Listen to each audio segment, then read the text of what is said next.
السلام علیکم ناظرین، آپ دیکھتے ہیں ہم لوگوں کے مسائل پہ بات کرتے ہیں اور ان کی آواز کو آپ لوگوں تک پہنچاتے ہیں۔ آج بھی ایک معاشرے کی ایسی بیٹی میرے ساتھ موجود ہے جو کہ کافی پریشان حالت میں ہمارے پاس آئی، تو آئیے آج ان کی آواز کو ہم آپ تک پہنچاتے ہیں۔ السلام علیکم۔ وعلیکم السلام۔ اچھا بہن، مجھے بتائیے گا کیا زندگی کے مسئلے مسائل، کیا پریشانیاں ہیں جن کی وجہ سے آپ پریشان ہیں؟ میں بہت چھوٹی تھی جب میرے والدین دونوں کی ڈیتھ ہو گئی تھی۔ روڈ ایکسیڈنٹ میں وہ کہیں جا رہے تھے، ان کی ڈیتھ ہو گئی۔ میرا ایک ہی بھائی تھا اور میرے دادا دادی تھے جن کے پاس میں رہتی تھی۔ دادا بھی بہت غم زدہ ہوئے تھے جب میرے والدین کی ڈیتھ ہوئی تھی، تو میرے دادا بھی اسی غم میں چل بسے اس دنیا سے۔ پھر میں اپنے دادی کے پاس رہی۔ میری دادی نے کچھ قرضہ لیا ہوا تھا اور وہ قرضہ ہمیں ادا کرنا تھا۔ میرے بھائی چھوٹا تھا، اس لیے کوئی محنت مزدوری نہ کر سکا۔ لوگوں نے جینا حرام کر دیا، جس پریشانی کی وجہ سے میری دادی بھی بیمار ہو گئی۔ پھر گھر کی ساری ذمہ داری میرے اوپر ہی آئی اور میں نے اپنی دادی کا علاج شروع کروایا۔ مجھے رپورٹ کا بولا گیا، میں نے رپورٹ کروائی تو میری دادی کو کینسر تھا۔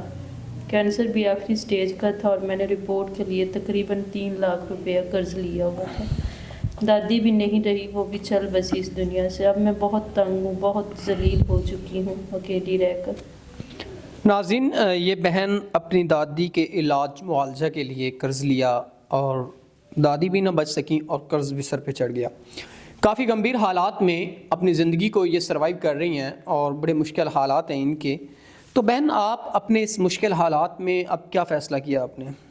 میں لوگوں سے بہت زیادہ تنگ آ چکی ہوں۔ لوگوں کی باتیں سن کر مجھے بہت غصہ آتا ہے۔ میرا بھائی ابھی چھوٹا ہے تو میں چاہتی ہوں کوئی ایسا شخص جو میری اور میرے بھائی کی ذمہ داری لے سکے، وہ آ جائے اور لوگوں کے طعنوں سے بچا سکے۔ ناظرین، ان کا ایک چھوٹا بھائی بھی ہے، تو بہن نے تمام تر وضاحت کر دی۔ تو کوئی اگر ان کے چھوٹے بھائی کا سہارا بنتا ہے اور ان کا سہارا بنتا ہے اور جو ان کے معاملات ہیں اگر وہ شخص ادا کر کے ان کے ساتھ نکاح کرنا چاہتا ہے تو وہ ضرور ان کے ساتھ نکاح کرے، تاکہ ایک معاشرے کی بیٹی اپنی عزت کو محفوظ اور باعزت طریقے سے اپنی زندگی کو گزار سکے۔ تو اسی کے ساتھ اپنے میزبان نواب احمد کو دیں اجازت۔ خدا حافظ۔